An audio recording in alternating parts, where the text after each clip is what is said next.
اون انرژی به بدن شما برمیگرده چون منیزیم داره و کلسیم رو در بدن فعال میکنه، یعنی باعث جذب کلسیم میشه و فعال کردن ویتامین دی که یه چرخه‌ای هست. اینها همش ربط داره به منیزیم که بسیار مهمه، باعث رفع بیحالی و کسالت ما خواهد شد. مورد بعد از آن برای تأمین انرژی کافی بدن پروتئین ها هستن. پروتئین ها خیلی مهمن، خصوصا افراد بالای 50 سال من توصیه میکنم اینها پروتئین به اندازه کافی مصرف بکنن. اگر غلظت خون دارن، اگر چربی دارن، قند دارن و نمیتونن از گوشت قرمز استفاده بکنن، از 4 مغز، پسته، بادام، فندق و گردو استفاده بکنن و اکثر اسید آمینه ها و پروتئین ها در این 4 مغز وجود داره. اینو در شبها استفاده بکنن. برای افراد بالای 50 سال اینا دچار افت انرژی نخواهند شد. مورد بعد از آن آب کافی هست. یکی از مهمترین ها برای انرژی کافی برای رفع خستگی نوشیدن آب هست، خصوصا افراد بالای 50 سال که به آب بیشتری نیاز دارن. در جمع باشین افراد وقتی سنشون از یه حدی میره بالا، 60 سال 70 سال، اینها دچار یه خشکی میشن و این خشکی میتونه آزاردهنده باشه برای این افراد و انرژیشون رو به ناگاه دچار افت بکنه، یعنی یک دفعه میبینید دچار یک افت انرژی میشن. چرا؟ چون مایعات کم مصرف میکنن. مایعات کافی مصرف کردن در تنظیم الکترولیت های بدن بسیار نقش مهمی داره و سعی بکنید ویدیو آب ما رو ببینید. در اون ویدیو هم تاکید کردم که چطوری و چه نوع و چه مقدار آب نیاز هست. به عنوان مثال اگه کسی آب یخ بخوره اتفاقا انرژی تنش کم میشه. چرا؟ چون آب یخ اختلاف دمای زیادی داره، حدودا 5-6 درجه دما رو وارد بدن میکنید. بدن 37 درجه بایستی اون آب رو اول گرم بکنه و بعد ازش استفاده کنه، بنابراین انرژی بدن رو میگیره برای گرم کردن. پس آب یخ خیلی جالب نیست. آب رو هم که میخواین مصرف کنید تو دهان نگه دارین، مزمزه کنید، همدمای با بدن که شد بعد قورت بدین. از این نکات در اون ویدیو گفتیم. مورد بعد از آن الکتریسیته ساکن بدن هست. کسانی که الکتریسیته ساکن بدنشون رو تخلیه نمی‌کنن دچار افت انرژی میشن. این خیلی مهمه و ما در محیط زندگی میکنیم که دائم در معرض این الکتریسیته ها قرار میگیریم و بار الکتریکی سطح بدن ما در واقع به صورت اضافی وجود داره و ما باعث اینو تخلیه بکنیم و الا دچار نوسان انرژی میشیم. چطوری تخلیه بکنیم؟ هر روز دقایقی پاهامون، دستامون رو روی خاک، روی ماسه، چمن، عناصر طبیعی قرار بدیم تا این الکتریسیته تخلیه بشه و در واقع دچار اختلالات بارهای الکتریکی نشیم و دچار افت انرژی. مورد بعد از آن یکی از مسائلی که باعث افت انرژی میشه بحث یبوست هست. کسانی که گوارش خوبی ندارن اینها انرژی زیادی از بدن میگیره تا صرف سیستم گوارش و روده ها بشه که مواد سمی رو دفع بکنه. بنابراین این خود این پروسه انرژی بری هست. سعی بکنید ویدیو یبوست رو ببینید و روزی 2 مرتبه اجابت مزاج داشته باشید با استفاده از روش‌های خونگی و نچرال و بدون اینکه دارو استفاده کنید و روده های خودتون رو تنبل بکنید. رفع یبوست باعث افزایش انرژی و شادابی تن خواهد شد.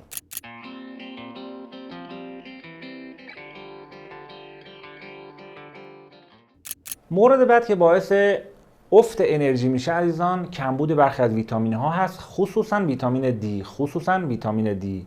ویتامین دی باعث تنظیم متابولیسم میشه. حالا ویتامین های دیگه مثل ویتامین C، E و ویتامین های گروه B هم بسیار بسیار مهم هستند، ولی این ویتامین ها رو شما بایستی به بدن خودتون برسونید و یکی از بهترین راه ها استفاده روزانه 10 دقیقه تا 20 دقیقه نور مستقیم آفتاب هست که به پوست بدنتون باید برسه و ویتامین دی جذب بشه و خود این ویتامین دی وقتی در زیر پوست فعال میشه و تولید میشه باعث پویایی، باعث افزایش انرژی میشه.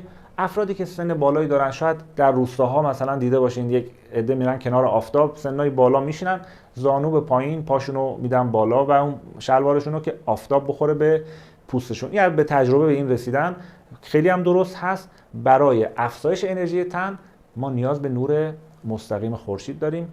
این هم خیلی نکته مهمی هست. مورد بعد غذاها هستن. عزیزان غذاها میتونن به ما انرژی بدن یا انرژی رو از ما بگیرن. غذاهایی که هضم سختی دارن، غذاهایی که ارزش غذایی پایینی دارن، ریز مغذی‌های کمی دارن و اینها افت انرژی به ما میدن. یعنی در واقع بیشتر انرژی رو از تن ما میگیرن برای هضم و جذب و انرژی که میخوان بدن هم کم هست. در اصطلاح طب سنتی به این غذاها میگن غذاهای قلیل الغذا و غذاهایی که در واقع مواد مغذیشون کم هست و نمیتونه متابولیسم رو در بدن ما فعال بکنه و ارزش غذاییش پایین هست. سعی بکنید غذاهای کثیرالغذا استفاده بکنید. کثیرالغذا غذاهایی هستن که از حیث ارزش مواد غذایی بالا هستن. مثلا به عنوان مثال شما ممکنه یک بشقاب برنج مصرف کنید، به قول خودتون پلو مرغ مصرف بکنید. این پلو مرغ ارزش غذاییش با چند تا بادام و خرما که حجم کمی هم داره در واقع مساوی نیست و این بادام و خرما ارزش خیلی بیشتری داره و به تن انرژی میده. این غذا انرژی رو از تن میگیره، خصوصا غذاهایی که سردی بخشن، غذاهایی که در اصطلاح بدن رو اسیدی میکنن. اینها افت متابولیسم میده، متابولیسم میاره پایین، انرژی رو میاره پایین، حرارت رو میاره پایین.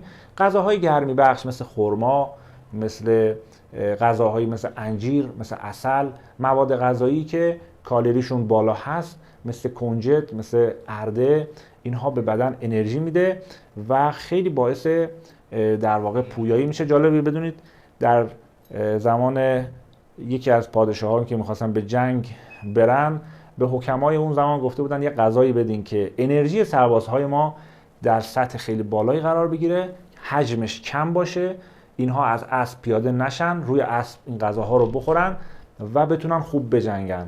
و اون حکیم اون زمان توصیه کرده بود به خوردن ارده و در واقع ارده رو اونجا اختراع کردن. فکر میکنم که شیخ بهایی باشه اونجوری که در تاریخ نوشته که این ارده رو که از کنجد به دست میاد در واقع اونجا اختراع کردن و مورد استفاده قرار دادن. وقتی ارده رو با شیره انگور یا عسل مخلوط میکنید، میل میکنید، حجم کوچکی میتونید استفاده بفرمایید ولی انرژی بسیار زیادی رو به تن شما میده، چرا که هم خونساز هست و هم کالری فراوانی داره.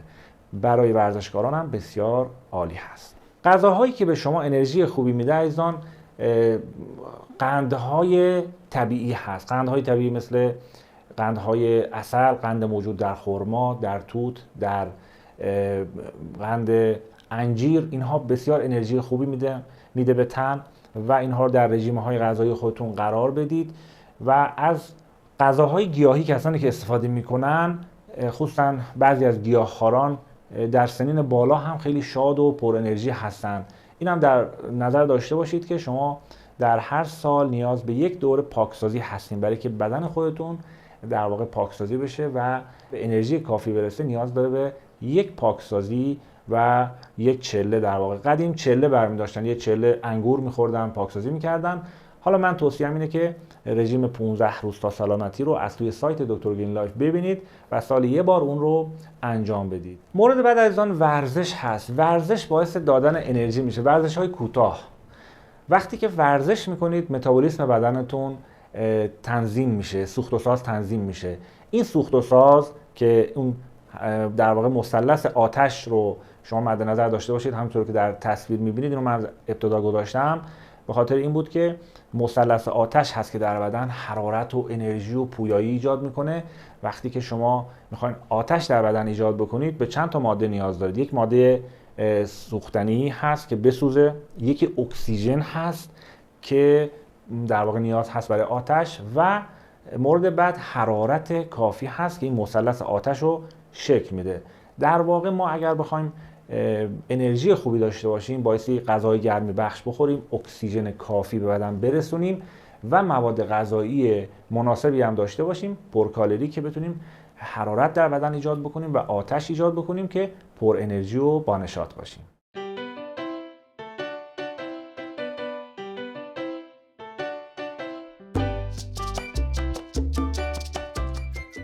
یکی دیگه از مواردی که انرژی به تن ما میده عزیزان خواب شبانگاه هست. این خواب شبانگاهی که داره تایمش کم و کمتر میشه و خواب روز نمیتونه جایگزینی باشه برای خواب شب. در جریان باشید خواب شب انرژی به تن میده، بدن رو تنظیم میکنه، پاکسازی میکنه، متابولیسم رو تنظیم میکنه و باعث سمزدایی میشه. خواب شب رو به اندازه کافی هرچی میتونید از 12 شب زودتر، یعنی مثلا حدود 10 9-10 بخوابید تا قبل از طلوع آفتاب. این بهترین زمان خواب هست و البته نیم ساعت خواب در قبل از ظهر هم که در ژاپن هم الان دارن برای دانش آموزا این کار رو انجام میدن و خواب میخوابونن دانش آموزا رو. اون خواب هم خواب بسیار خوب و انرژیزایی برای بدن میتونه باشه. مورد بعد که انرژی میده به تن، به مغز عزیزان، رایحه هست، رایحه درمانی. شما وقتی که بوی خوش رو استشمام میکنید بلافاصله احساس میکنید که قبراق شدید، سرحال شدید. رایحه‌های طبیعی منظورم هست، نه عطر و ادکلان‌های شیمیایی. الان که فصل بهار هست از گل‌های طبیعی سعی کنید استفاده بفرمایید. به شدت به افراد انرژی میده، انرژی مغز رو در خیلی سریع روی مغز تاثیر میذاره، نشاط و فرح ایجاد میکنه و روی متابولیسم تاثیر میذاره و روی تنظیم قلب، کاهش استرس و اضطراب و خود همین تاثیر میذاره در افزایش انرژی بدن. عزیزان، حالات روحی برای انرژی تن خیلی مهمه. افرادی که حس استرس دارن، حس اضطراب دارن، اینها بدونن که انرژیشون افت میکنه. بنابراین توصیه‌ام اینه که به چنل پروفسور دانش مراجعه بکنید، خصوصا سلامت ذهنشون. کلیپایی دارن در این زمینه خیلی جالب هست برای اینکه بتونید استرس ها و مشکلات زندگی خودتون رو فکری و ذهنی حل بکنید و آرام بکنید، چرا که ما ناگزیریم از این استرس ها، در شرایط زندگی میکنیم استرس ها وجود داره، فقط باید یاد بگیریم چطور مدیریت بکنیم که بتونیم همیشه پر انرژی و با نشاط باشیم. مورد بعد عزیزان الکل هست. کسانی که الکل مصرف میکنن اینها بدونن با توجه به فشاری که به کبد میاد و اون سیکلی که در بدن ایجاد میشه به مرور زمان باعث افت انرژی میشه و این افراد در واقع به خاطر همین وابسته میشن، چرا که میخوان این انرژی خودشون رو دوباره به دست بیارن و اثر موقتی داره و مسکنی داره برای این افراد و دوباره برمیگردن به همون حالت خمودگی و افت انرژی. الکل هم باعث کاهش انرژی در تن میشه به مرور. و مورد آخر، عزیزانی که میخوان همیشه پر انرژی باشن، سرحال باشن و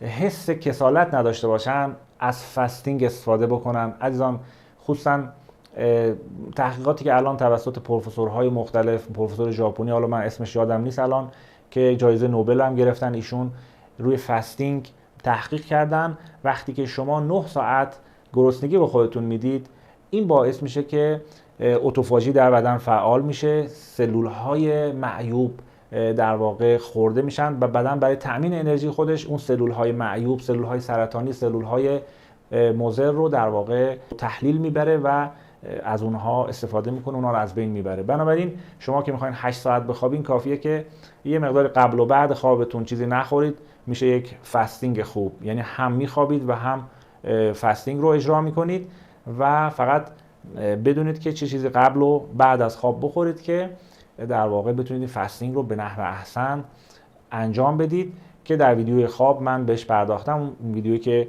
مربوط به خواب هست رو هم میتونید مشاهده بفرمایید. شاد و پیروز و سالم باشید، پر انرژی. خدا نگهدار.